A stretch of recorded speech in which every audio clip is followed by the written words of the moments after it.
कभी कभी किस्मत हमें ऐसे रास्ते पर ले आती है जहां एक छोटी सी ईमानदारी किसी की पूरी जिंदगी बदल देती है, और कभी कभी एक अनजानी मुलाकात हमारे दिल में हमेशा के लिए बस जाती है। ऐसा ही कुछ हुआ था।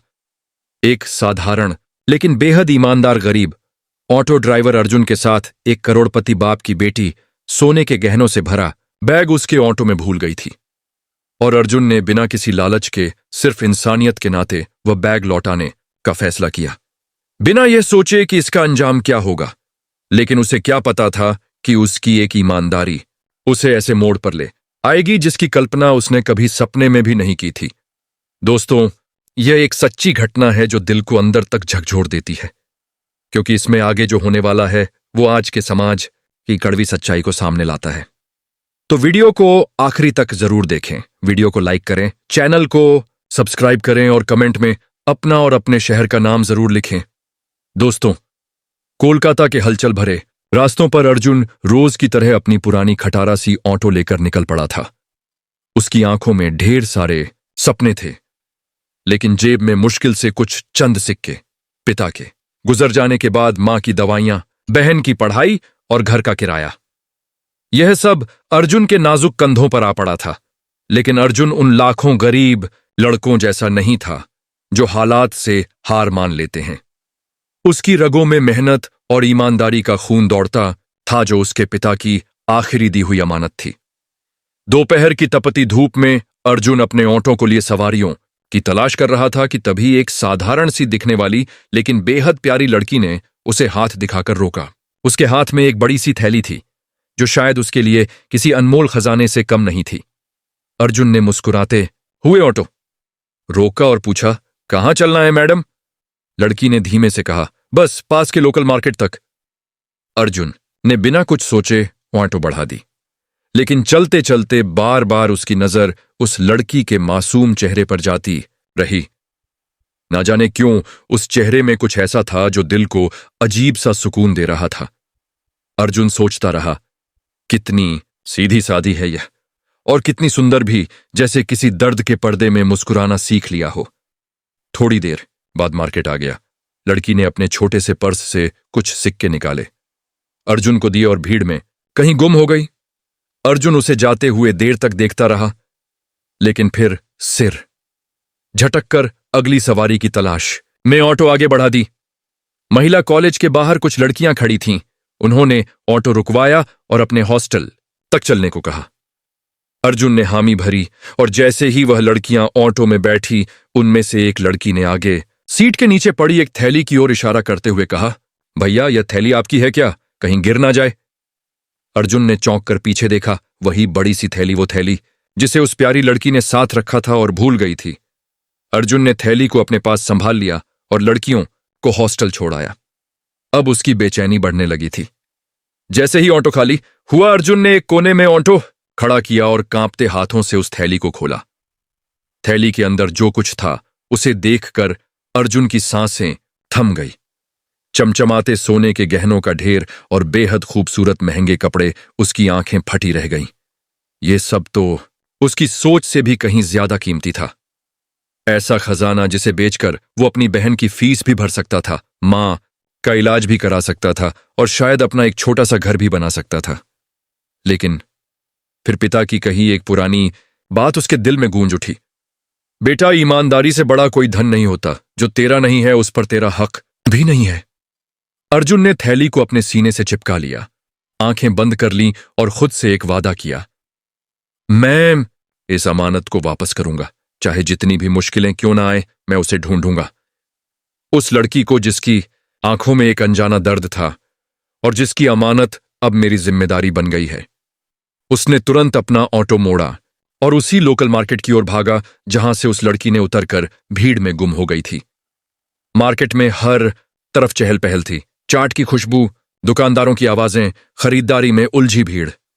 लेकिन उस भीड़ में उस लड़की का चेहरा कहीं नजर नहीं आ रहा था। अर्जुन इधर उधर भटकता रहा, हर दुकान के पास जाता, हर चेहरे को गौर से देखता, लेकिन नाकाम लौटता। वो लड़की तो जैसे जमीन में समा गई थी। थक हार कर जब सूरज भी ढलने लगा तो अर्जुन मायूस दिल लेकर अपना ऑटो लेकर घर लौट पड़ा। घर पहुंचते ही मां ने प्यार से पूछा, बेटा आज बहुत थका थका सा लग रहा है, सब ठीक है ना? अर्जुन मां के पास बैठ गया और धीरे धीरे सारी बात बता दी। थैली में छुपे खजाने की, उस लड़की की और अपनी बेचैनी की भी। मां ने बेटे का सिर सहलाते हुए कहा, बेटा किसी और का सामान लौटाना ही असली इंसानियत होती है, जो हमारा नहीं। उस पर एक पल भी नजर नहीं रखनी चाहिए। तू कोशिश करता रह, भगवान तेरी मदद करेगा। अर्जुन को मां के शब्दों ने जैसे नई ताकत दे दी। उसने तय कर लिया, मैं हार नहीं मानूंगा, चाहे 100 दिन लग जाए मैं उसे ढूंढूंगा। अगले कई दिन अर्जुन के लिए बेहद कठिन थे। हर सुबह वो अपना ऑन्टो निकालता, लेकिन सवारियों की तलाश करने की बजाय उसी बाजार, उसी इलाके में उस लड़की की तलाश करता रहता। सवारियां छूटती रहीं, पैसे खत्म होते रहे, ऑटो का पेट्रोल भी कई बार खत्म होते होते बचा, लेकिन अर्जुन का हौसला नहीं टूटा। दिन बीतते गए, 1, 2, 5, 10, यहां तक कि 12 दिन गुजर गए, लेकिन वह लड़की नहीं मिली। अर्जुन का दिल उदास हो गया था। कभी कभी वह सोचता, क्या भगवान ने खुद मेरे हाथ में यह सब भेजा है? कहीं यह मेरी गरीबी का अंत करने का इशारा तो नहीं? लेकिन फिर वही पिताजी की आवाज उसके अंदर गूंजती, ईमानदारी से बढ़कर कुछ भी नहीं बैठा। और अर्जुन फिर से खुद को समझाकर उसी थैली को मां के पास संभाल कर रख देता कि जब भी वह लड़की मिलेगी वही उसे लौट आएगा। हर हाल में 12वें दिन की शाम थी। थकी हुई उम्मीदों और भारी दिल के साथ अर्जुन अपने ऑटो को सड़क किनारे खड़ा करके सोच में डूबा हुआ था कि तभी उसकी नजर रोड के उस पार एक रेस्टोरेंट के सामने जाकर ठिठक गई। एक चमचमाती सफेद कार वहां आकर रुकी थी और उसमें से उतरी एक लड़की, जिसके चेहरे की हल्की सी झलक ने अर्जुन के दिल में तूफान मचा दिया। वही नर्म सी मुस्कान, वही मासूमियत, वही आंखें, लेकिन आज के कपड़े, चाल ढाल और अंदाज, सब कुछ बिल्कुल अलग था। उसके पास अब एक दोस्त भी थी जो पूरी तरह वेस्टर्न कपड़ों में थी, और लड़की भी इस बार अमीरी की चमक में लिपटी हुई लग रही थी। अर्जुन के दिल में सवालों की आंधी उठने लगी। क्या ये वही लड़की है? लेकिन अगर ये इतनी अमीर है तो फिर उस दिन साधारण कपड़ों में मेरे ऑटो में क्यों बैठी थी? मन में उठते शक और उम्मीद के बीच फंसा अर्जुन थोड़ी हिम्मत बटोरकर रेस्टोरेंट के बाहर जाकर खड़ा हो गया और भीतरी झिझक के बावजूद अंदर झांकने लगा। चुपचाप अपनी धड़कनों को संभालते हुए अंदर से लड़की ने भी अर्जुन की नजरों को महसूस कर लिया। वो कुछ पल के लिए ठिठकी, फिर कुर्सी से उठकर धीरे धीरे बाहर आई और मुस्कुराते हुए अर्जुन के सामने खड़ी हो गई। हाँ भैया, कुछ काम था क्या? इतने गौर से क्यों देख रहे हो? उसके सवाल में जिज्ञासा भी थी और एक हल्की सी घबराहट भी।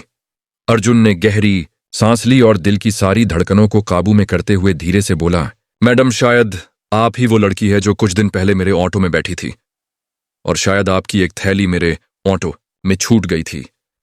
लड़की के चेहरे पर एक पल को हैरानी छा गई, फिर उसके होठों पर एक भावुक मुस्कान तैर गई। उसकी आंखें भीगने लगीं। क्या क्या सच में? क्या मेरे गहने, मेरा लॉकेट सब तुम्हारे पास है? उसकी आवाज में राहत थी, उम्मीद थी और बेइंतहा खुशी भी। अर्जुन ने सिर झुकाते हुए कहा, हाँ मैडम, सब कुछ मेरे पास सुरक्षित है। मैंने कहीं नहीं बेचा, कहीं नहीं रखा, बस आपकी तलाश कर रहा। हाँ। दिनरा लड़की की आंखों में आंसू झलक आए। वो बोली, तुम्हें पता भी है उस थैली में क्या था? वह सिर्फ गहने नहीं थे, उसमें मेरे पापा का दिया हुआ लॉकेट था जिसमें मेरी मां की आखिरी तस्वीर लगी थी। मैं उसे खोकर जैसे टूट ही गई थी। यह सुनकर अर्जुन का दिल और भी ज्यादा भर आया। उसने धीरे से पूछा, मैडम, पर आप उस दिन इतने साधारण कपड़ों में मेरे ऑटो में क्यों बैठी थीं? जब आपके पास खुद गाड़ी है, दौलत है, तो फिर उस भीड़ में क्यों? लड़की ने एक लंबी सांस ली और दर्द भरे लहजे में कहा, यह कहानी थोड़ी लंबी है। अगर तुम्हें सच जानना है तो कल सुबह आ जाना, मैं तुम्हें सब कुछ बताऊंगी। अर्जुन ने सिर हिलाया। मन में एक हल्का सा बोझ कम हुआ था, लेकिन बहुत कुछ जानने की बेचैनी अभी भी बाकी थी। अगली सुबह जैसे ही सूरज ने हल्की धूप बिखेरी, अर्जुन अपना ऑटो लेकर उस रेस्टोरेंट के सामने पहुंच गया जहां से अब उसकी जिंदगी का सबसे अहम मोड़ शुरू होने वाला था। लड़की पहले से ही बाहर इंतजार कर रही थी। आज वो फिर से साधारण कपड़ों में थी, जैसे दिखाना चाहती हो कि उसकी असली पहचान दौलत नहीं, दिल है। अर्जुन को देखकर वो मुस्कुराई और दोनों पास के एक छोटे से पार्क में जाकर एक बेंच पर बैठ गए। वो कुछ पल चुप रही, जैसे खुद को समेट रही हो। फिर हल्की कमती आवाज में बोलने लगी, मेरा नाम राधिका है।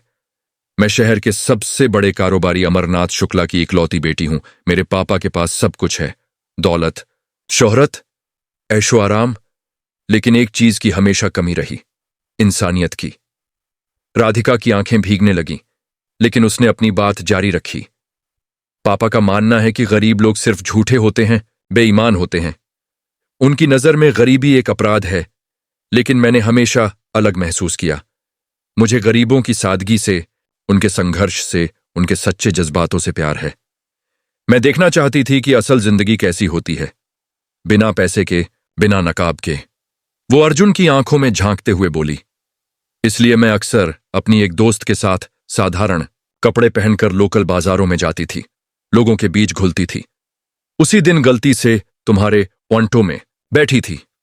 थैली साथ थी, लेकिन भीड़भाड़ और जल्दबाजी में उतरते समय भूल गई। जब थैली खोई तो सिर्फ गहनों का गम नहीं था अर्जुन, मुझे उस लॉकेट की चिंता थी जिसमें मेरी मां की आखिरी मुस्कान थी। राधिका ने लंबी सांस ली और फिर धीमे से मुस्कुराई। पर जब तुमने इतनी ईमानदारी से उसे संभाल कर रखा, तब मुझे यकीन हो गया कि पापा गलत थे। गरीब लोग बेईमान नहीं होते, बल्कि कभी कभी अमीरों से भी ज्यादा अमीर दिल वाले होते हैं। अर्जुन चुपचाप बैठा सब सुन रहा था। उसके दिल में एक अजीब सी गर्माहट भरने लगी थी, जैसे उसके संघर्षों को आज पहली बार किसी ने सच में समझा हो। राधिका ने आगे बढ़कर थैली ली और बोली, यह तुम्हारी जीत है अर्जुन, मेरी नहीं। अगर तुम चाहते तो इसे बेचकर अपनी जिंदगी बदल सकते थे, लेकिन तुमने अपना ईमान चुना और ईमानदारी ही सबसे बड़ी दौलत होती है। अर्जुन ने हल्की सी मुस्कान दी, लेकिन कुछ कह नहीं पाया, क्योंकि उसका गला भावनाओं से भर आया था। राधिका ने पर्स से कुछ पैसे निकाले। यह तुम्हारी ईमानदारी का इनाम है। अर्जुन, प्लीज मना मत करना। लेकिन अर्जुन ने सिर झुकाकर नम्रता से कहा, मैडम, अगर मैं पैसों के लिए यह थैली बचाकर रखता तो आज मैं अर्जुन नहीं होता। मैंने सिर्फ अपना फर्ज निभाया है। राधिका ने उसकी आंखों में देखकर कहा, तो क्या मैं कम से कम तुम्हारा नंबर ले सकती हूं? कभी अगर दिल किया तो तुम्हारे ऑन्टो में फिर से सफर करना चाहूंगी, क्योंकि तुम्हारे साथ सफर करना सफर नहीं, एक भरोसा होता है। अर्जुन मुस्कुराया, नंबर दिया और दोनों की आंखों में एक अनकहा रिश्ता बन गया था। एक ऐसा रिश्ता जो शब्दों से नहीं, सिर्फ एहसास से जुड़ा था। दिन बीतते गए, लेकिन राधिका और अर्जुन के बीच जो एक अनहा रिश्ता पनपा था, वो दिन ब दिन गहरा होता चला गया। राधिका अब अक्सर अर्जुन को कॉल करती और कहती, आज कहीं घूमने चलोगे? बस तुम्हारी ऑन्टो चाहिए और तुम्हारी सच्ची मुस्कान। अर्जुन हर बार चुपचाप अगर देता, क्योंकि उसके दिल के किसी कोने में राधिका के लिए एक खास जगह बनती जा रही थी। लेकिन वो अपनी हैसियत जानता था, एक ऑटो ड्राइवर और एक करोड़पति बाप की बेटी। यह फासला, यह फर्क उसे हर दिन चुभता था। फिर भी वह अपनी भावनाओं को दिल के गहरे तहखाने में बंद कर लेता था।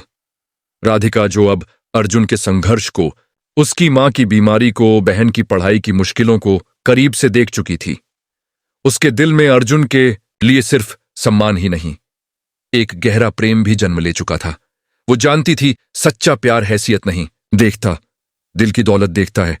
इसी बीच राधिका का जन्मदिन आ गया। घर पर धूमधाम से पार्टी थी।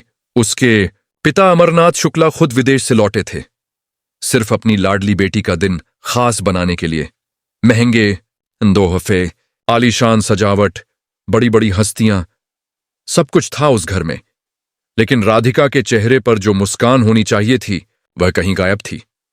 पार्टी के बीच जब पिताजी ने हंसते हुए कहा, बेटा आज तेरा 21वां जन्मदिन है, मांग ले जो मांगना है, चाहे आसमान का तारा हो या जमीन का हीरा, मैं ला दूंगा।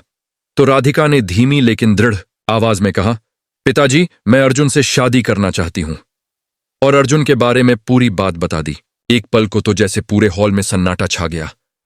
हर आंख राधिका को घूरने लगी और अमरनाथ शुक्ला के चेहरे पर हवाइयां उड़ने लगीं। क्या एक ऑन्टो ड्राइवर से शादी? ये मजाक है ना बेटा?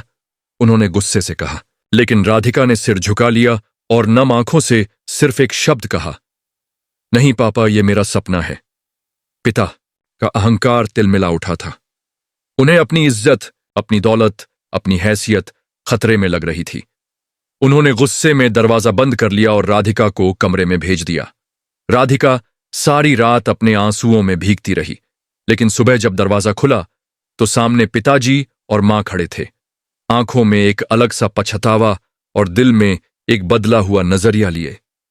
पिताजी ने धीमे से कहा, बेटा, आज मैंने पहली बार सोचा, अगर तू इतनी बड़ी दौलत छोड़कर उस लड़के को चुन रही है तो उसमें कुछ तो खास होगा। चल, उस अर्जुन से मिलते हैं। राधिका की आंखों में उम्मीद की चमक लौट आई।